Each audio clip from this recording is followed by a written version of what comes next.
Welcome to another session. I hope you were well. I'm going to cover sloth in today's session, which is a continuation on the masculine burden of performance. You will find that today's session and the recommendations that I provide apply to both sexes, although targeted towards men. Sloth is simply makes reference to laziness or a desire not to become your best self. It's an inner laziness, a desire not to strive for, for more or for the best that you can be. Now, when I use the word sloth, it's not something that most young men will believe that they could be associated with. Most people do not consider themselves to be lazy. Now, there is a razor's edge between success and failure, a very thin line. Average does not get the job done. Good does not get the job done. Very good seldom gets the job done.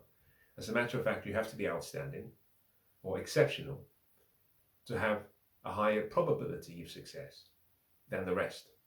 So the expectation, the demand, the requirement for success necessitates that no matter how small, no matter how minuscule form of sloth or laziness that you might have in you, that you strive to eliminate any form of,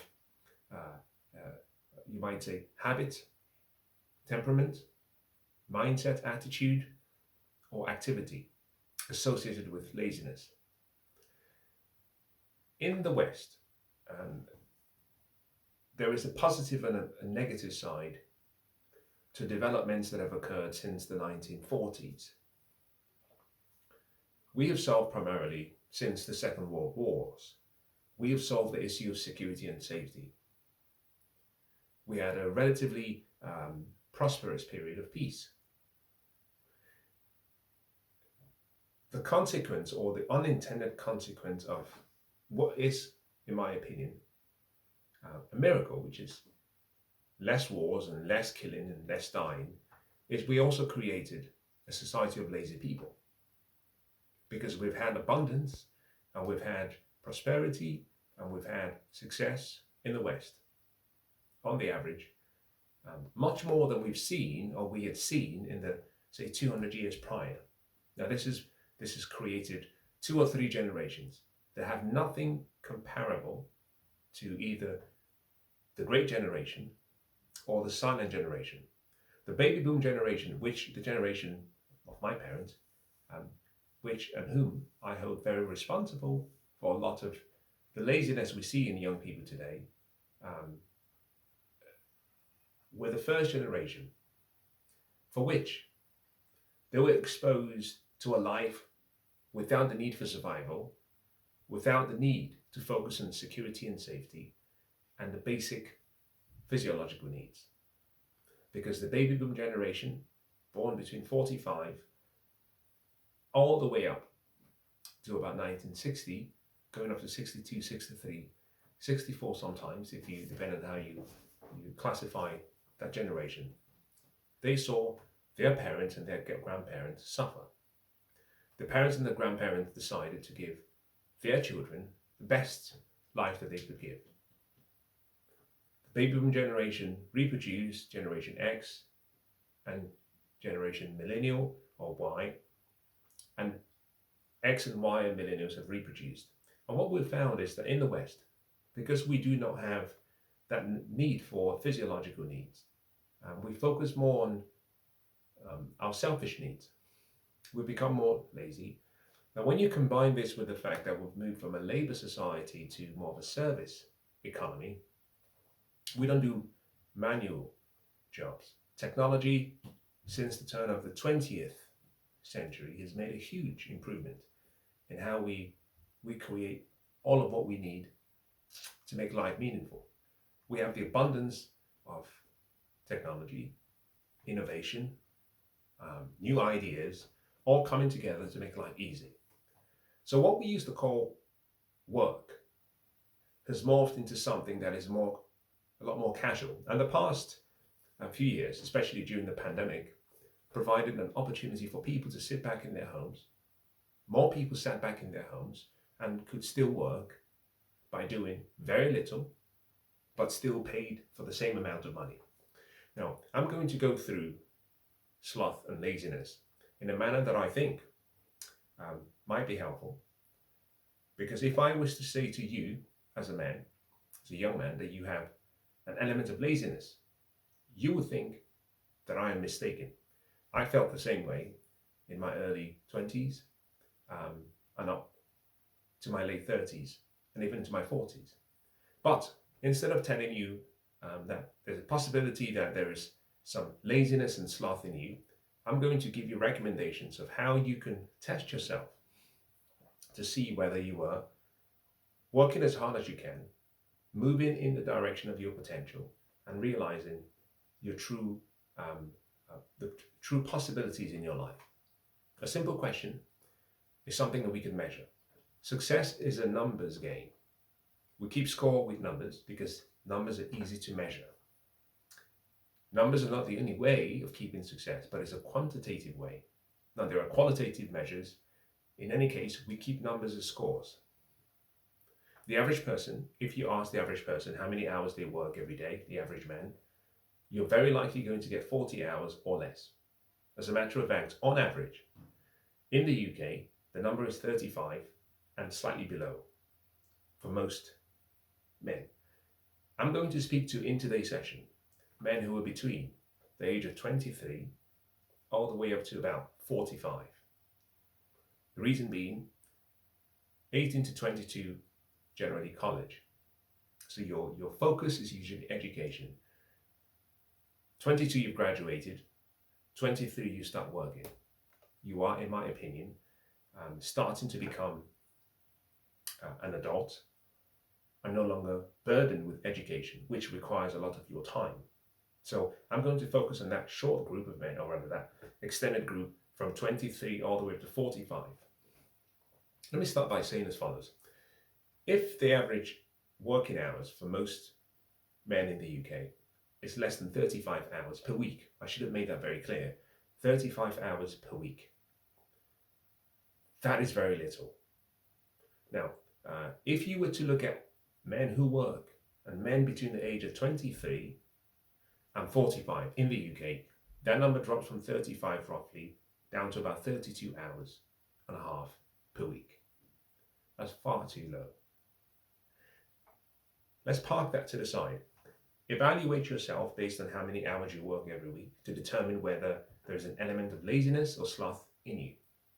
I'm going to give you some insight to how I used to work very low hours, and I was exposed to the same concept I'm sharing with you, which is there are certain obstacles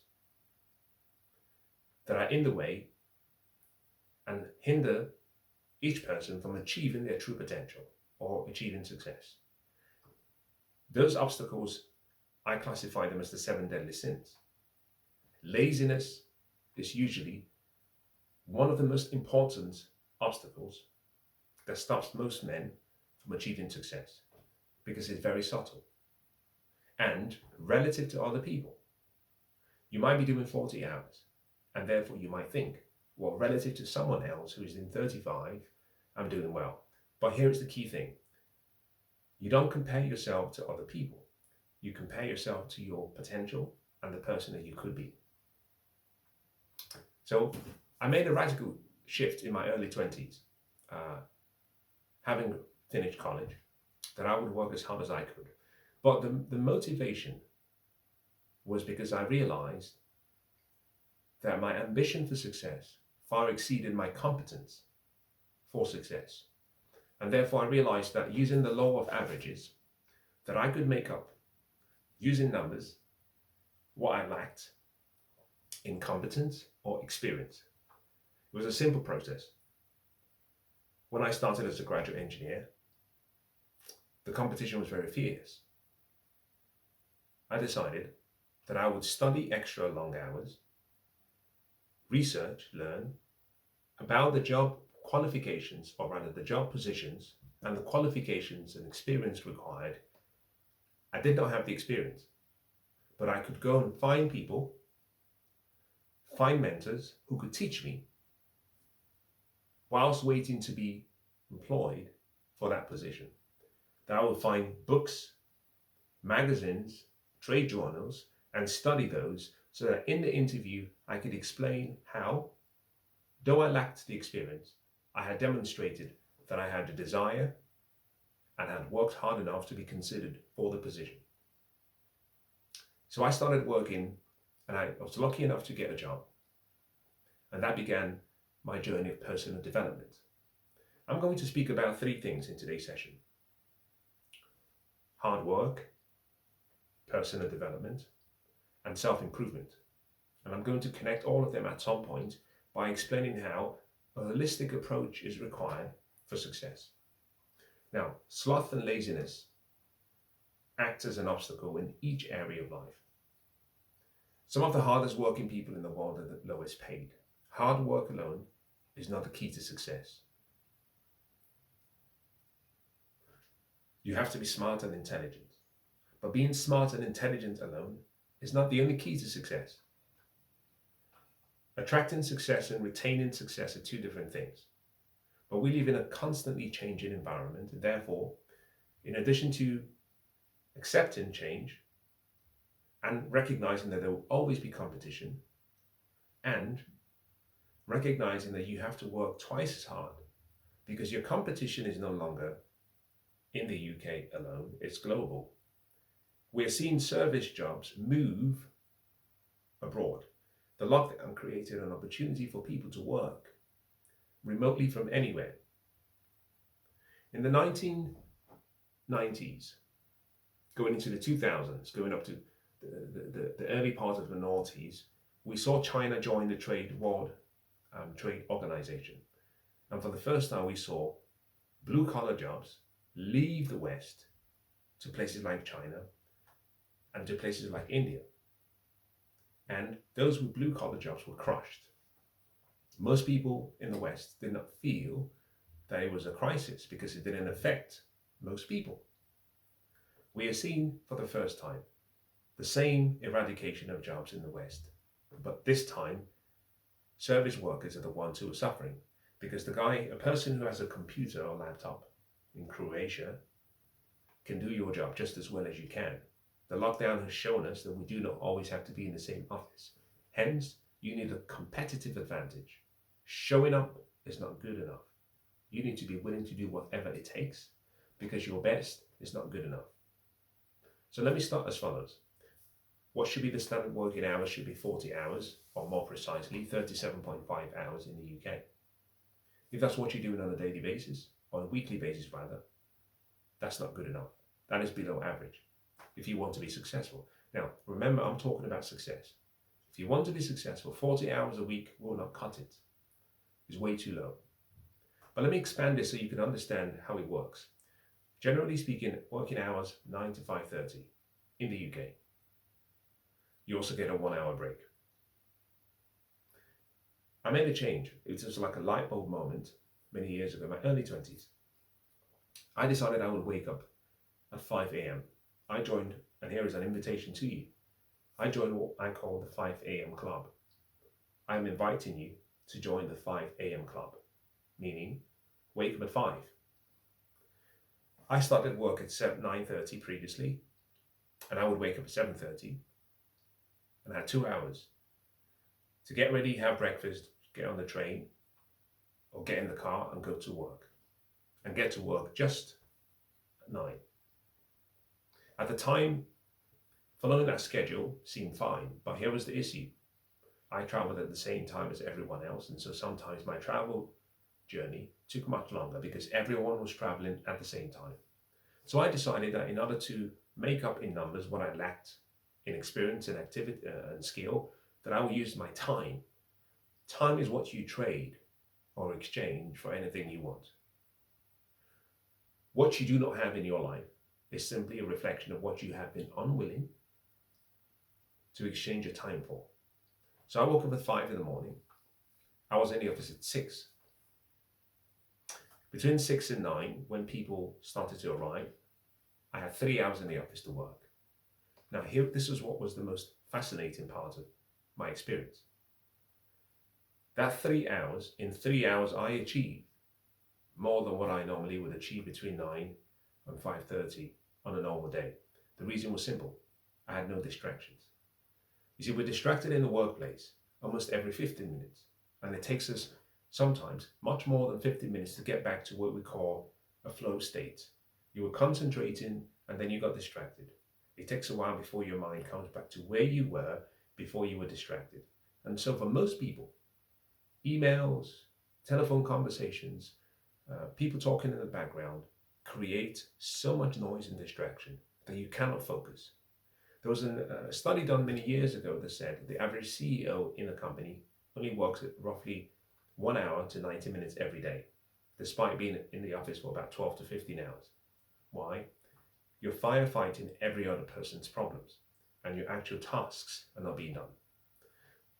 So by getting into the office at 6 and staying till 9, 3 hours, I achieved in 3 hours what I would have done for the rest of the day. But here was where it got fascinating. Rather than leave at 5:30, I decided I would stay in the office for an extra hour till 6:30. Why? Everyone leaves at 5:30. The trains, the roads, everything is busy within that period because everyone is trying to get home at the same time. I decided to give an extra hour to work. So in total, I was provided 4 extra hours, and in addition to my normal 8-hour day, making up 12 hours in a day. At 6:30, rather than go to the station or drive home, I went straight to the gym. And I stayed in the gym for an hour. I would get to the gym at roughly say 6:45, stay there till 8, and then leave. Now here's the beauty. I avoided rush hour traffic and all the nonsense and all the delays and all the complications first thing in the morning. There was a time for about maybe 10 or 11 years. I never saw my street for most of the year during the day, because I was waking up at 5 when it was still very dark, leaving just after 5, and returning home at roughly about 9. Finished from the gym at 8, travelled back home, got home for 9, and it was dark. I never got to see my street or my neighbours. I was putting in 4 extra hours in addition to my normal working hours. Now here is the formula that is mind-blowing. On a numerical basis, 4 extra hours to 8 hours, or 7.5 working hours, would mean that you're doing roughly 60+% more work. But that's just based on the numbers. The output was much greater. If in 3 hours I was achieving more than what I would normally do on a normal day, in 4 hours I was doing much more. I estimated that I was performing at roughly 150% more than those who were in the same level, at the same level as me in the same company. Why? I was willing to work extra long hours. Why? It's a numbers game. Success is a numbers game. If I was doing 150% more, then it would mean that I was leapfrogging my competition. And if you just use the compounding formula, it meant that if I was with the same person, and I started with the same person on the same day, that I could leapfrog them. And what would normally take a 5-year period for promotion, I could do in a year and a half, sometimes a year and 9 months. Why? Because I was performing at 150% more than they were, just simply because I invested more time. Now, if you think about it, most people would think that's not possible.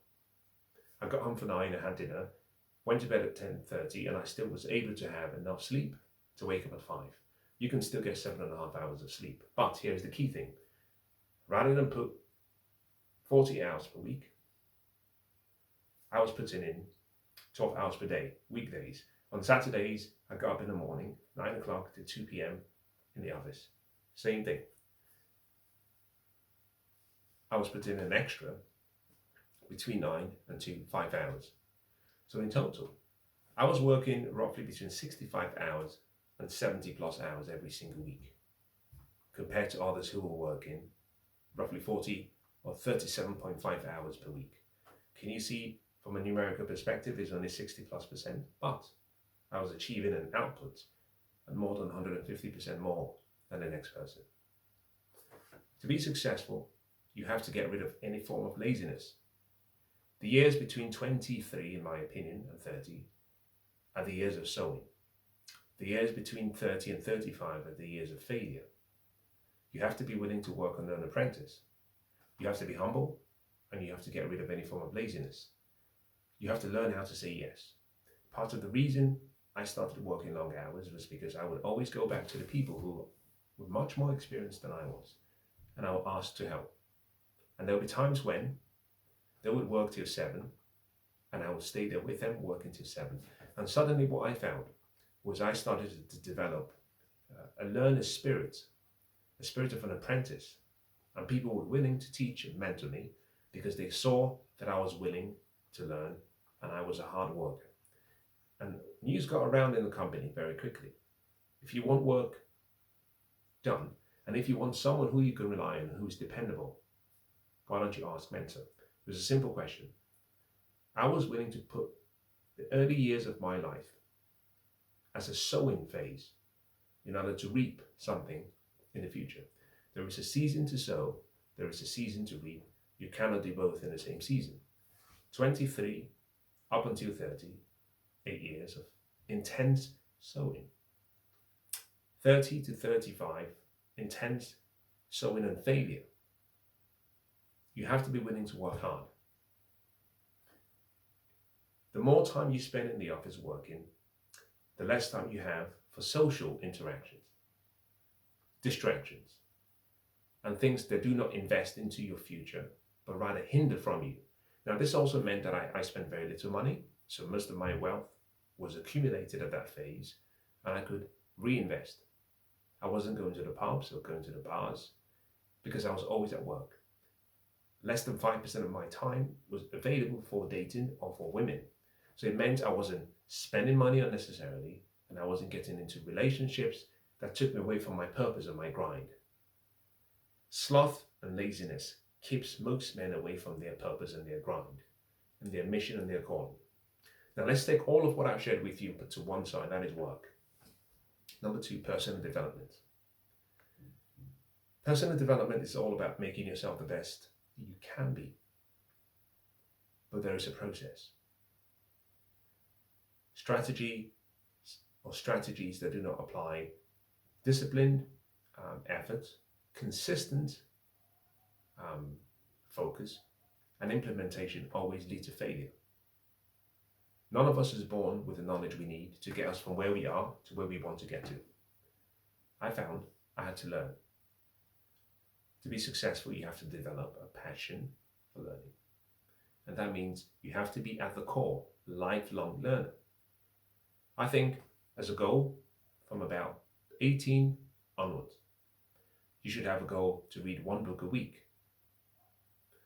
Because in 1 book, by reading 1 book intensively, you can learn in a short few hours what may have taken one person to learn over a lifetime. There are 2 ways of learning in life. You can learn from mistakes, or you can learn from mentors. You can learn from your personal experiences, or you can learn from other people's experiences. You can learn vicariously through the lives of other people. You don't have to fail and make the same mistakes that others made, but you must be willing to trade something for that opportunity not to suffer and not to invest your time, resources for a doomed future. You have to read. To be a successful person, you have to be a lifelong learner. I think lifelong learning is a moral duty. It's in us to want more, to become more. We do so by having the desire for more, but also by having the desire to learn. So personal development is a key part of the process of becoming successful. My experience has been, and this is a key and a sad reality, most young men are too arrogant, too lazy to accept that they do not know it all. I have been stunned by how many men I have met who 20, believe that they know everything they need in life for success. And so they will not learn from older people, both successes and failures, because they believe it's an arrogance. For some, it's just pure sloth. For some people, just laziness. They think they have the keys to the treasures and the keys to the vault at 20.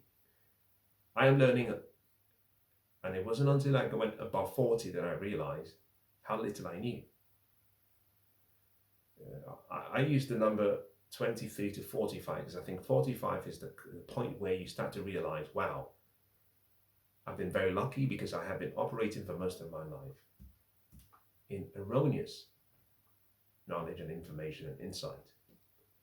The only way you can get to that place where you realize how little you know is to learn and study so you can understand how much more other people know about life and how much more wisdom and judgment they have compared to you. But to do that, you must not be lazy. Personal development is key. Many people are lazy with their hands, but many people are also lazy with their finances. Now, I think personally that between 5% and 10% should be invested back in your personal development. I think the number could go up to more than 10%, 20. And the relationship between whether you go from 10 to 20 depends on how much you want to leapfrog the competition. You should be investing time in your education, reading books, going to seminars, but most importantly, hire a coach, a mentor, someone who can guide you. Find successful people and pay to be in their presence and ask questions. I wish people could understand the power of questions. The ability to ask questions relentlessly is one of the keys and the pathways to a success. However, you can't ask questions if you don't have the desire and the curiosity to learn, to want more, to be inquisitive, to be creative. Lazy people, and most modern men in the West, are intellectually lazy and do not have curiosity. I have been stunned. I'll give you a good example. A few weeks ago, I bumped into. Let me change the example so it doesn't evoke any emotional reaction on the part of the people who I might refer to. Let me give you a different story. I walked into a gym some time ago and I started talking with a young man. Must have been about 21. Again, the laziness and the arrogance of thinking they know it all. And during the conversation, I made reference to work and what he did, etc. And he said to me how he he worked with his hands, a blue collar job. Seemed like a nice fellow. So, and I always do this as a test to see whether people have genuine desire. And he indicated how he wanted to be successful, but didn't go to college and went into apprenticeship and was hoping he could actually get a good job for the long term and do well by his family. And I asked him, do you read? And he says yes. So I recommended 2 books. The first one was The Richest Man in Babylon by George Clason. And the second book I think I recommended was Rich Dad, Poor Dad. And I said, get those books and read the books. They're very short books, very small. It shouldn't take you more than a week, but read the books. 2 weeks later on, he hadn't got the books. So I gave him the books. And the hope was that he would, with the books available to him, that he would actually make the effort to read. Because then I could see if he had the desire and I could ask questions relating to the books. And if he was of the sound mind and had shown the desire, then I could show from my lived experience, bring him into the fold and set him on a pathway where he doesn't have to work and go through the process I did, because he's found favor with someone who's ready to invest and pour their life into his. It's been more than a year and he hasn't read those books. Can you see what I refer to laziness and sloth? He was lazy with regards to personal development and learning. Let me finish today's session by talking about the holistic approach to life and success. We are spiritual beings, we live in a physical body, we have a mind. In developing yourself, you have to invest in your spirituality, your physical well-being, and in your mind. We go back, and I said in my sessions, early days, I would go to the gym after work first before going home. Why? It was important to train myself. Physical exercise. I would recommend to you, as part of getting off your laziness, you should think about yourself as being a professional athlete. And that simply means you choose 3 or 4 different sports, things to do, to put you at the elite level where you train for competition level performance, to work on your mindset, whether that be bodybuilding or just using aesthetics in the gym. That could be one component. Martial art should be another component, or boxing, some form of physical combat, because it teaches you life skills.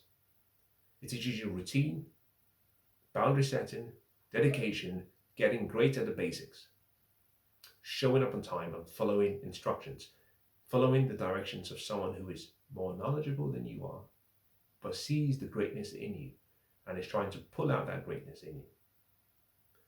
You can join other things such as sports, and that could be team sports or group sports or solo sports, whatever that might be. It could be tennis, it could be basketball, it could be football, it could be gymnastics, whatever it might be, swimming, running. But at the elite level, I found here's a good one, from 20 plus, or right, from 20 or 19 plus to my 40s, I competed in various parts of, you might say, physical activities, whether that be martial arts, or whether that be bodybuilding, or whether that be other sports, whether it be dancing, social activities. I competed at a level that was almost synonymous with the elite level in every category. In martial arts, I competed at world level, European level, UK level, England level, local level. And I competed sometimes 10 or 12, sometimes 15 competitions every year. In addition to, this was at the time when I was doing roughly 12 to 15 hours per day of work. I still found time to compete nationally and internationally. With regards to bodybuilding, I competed nationally. With regards to other sports that I got involved in, it was always pushing myself to the extreme. And I found it wasn't even the extreme, it was just pushing myself to the point of understanding what my potential was. And I found the process developed my mind. Most young people are lazy and have sloth because they haven't developed the faculties of their mind. They don't understand the difference between limitations and limits. Most people live lives of miserable desperation. Why? Because they cannot think, and they do not have desire, and they're unwilling to work because they're slothful and they're lazy. You have to become a goal setter, someone who's willing to do whatever it takes by working hard. Surround yourself by people. And the key thing in my experience, and this is not to laud of thee, the key part of my journey was because I found that by placing myself around people who were better than I was inspired to be better by osmosis. In every area I started, physically, with regards to physical activities or a workout or exercise or training or sports or competitions, I always surrounded myself with people who were better than me. My goal was always to be amongst the best. It wasn't to be the best, it was to be amongst the best. And then by being amongst the best, I developed an inner desire, and it was a simple desire. If they have 2 hands and they've got 2 feet and they can do that, then I can do that also. So I drew inspiration from their success. And the key to success sometimes is just being in proximity with success and having desire. Proximity alone will not cut it. You have to have desire. And my encouragement to you, the younger you are, the more you should be involved in activities and social connections, networking, and investing in yourself. That is your years of sowing, not reaping. Women should only make up roughly about 5% of all of your time and effort and attention and energy. But let me speak to 2 other parts. Spiritual beings have a mind, live in a physical body. I have just been speaking about the physical body. The mind has to be developed. Most people need to learn. You have to learn to be successful. You have to develop the faculties of your mind: imagination, reason, memory, will, intuition. All of the faculties of your mind, perception, are there to give you a useful start and a platform for success. There is no one who is better than you, and there is no one for whom you were better than. You have the same potential. Some just work harder during pre-seasons. Learn about the faculties of your mind. Learn how to think. Learn how to see things differently. Learn how to reason. Develop your imagination, because imagination is a platform upon which you build any future you want, including success. But it doesn't just work itself. You have to train your imagination and your memory, and train your perception and your intuition and your focus in such a way that you can achieve anything you desire and want. Let me end with spirituality, something that most people in the West, for some reason, seem to be losing sight of. I don't care what you believe in, but you have to choose something. Choose a poison. You can either believe in theology or choose theology, or you can believe in science or choose science. One looks at life from within and the other looks at life from without. They're both trying to solve the same problem. Here is the key point of what I would say on that issue of spirituality. It's important for you to study and believe in something, but study something. But whatever you study and choose, study it, practice, and teach. Now, I hope that's been useful.